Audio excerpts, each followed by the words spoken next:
వంగుతుంటూ వెళ్ళాడు. గుడ్డోడేమో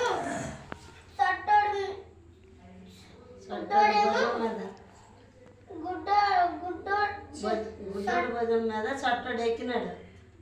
గుడ్డోడు భుజం మీద చట్టోడు ఎక్కాడు. తావ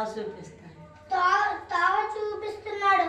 అక్కడ ఒక వ్యక్తి ఏమో త్రినోజ్ మేళకి వెళ్తున్నారు. ఎక్కడికి వెళ్తున్నారంటే త్రినోజ్ మేళకి అన్నారు.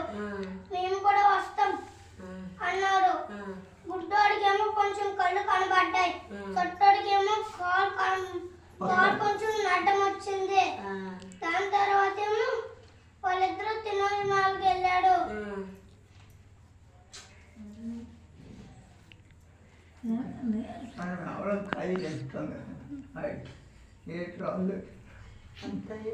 అది మంగళం పాడిగా ఒక శిష్యుడు పూర్వం ఒక శిష్యుడు ఉండేవాడు. ఎప్పుడు శిష్యుడు ఉండేవాడు.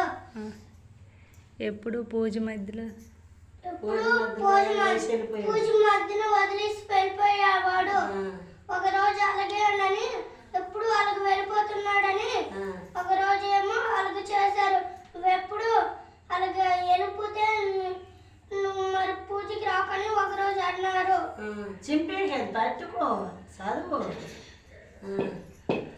దాని తర్వాత ఏమో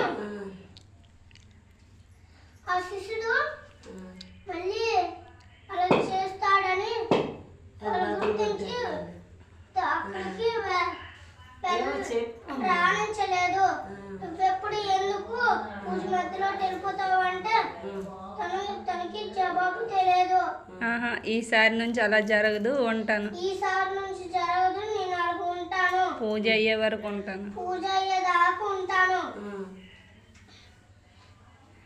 ఏమంటే అంటే సర్లేరా, ఇంకేం చెప్తావు? నువ్వు చెప్పి 2 మాటలు నేనే చెప్తానులే.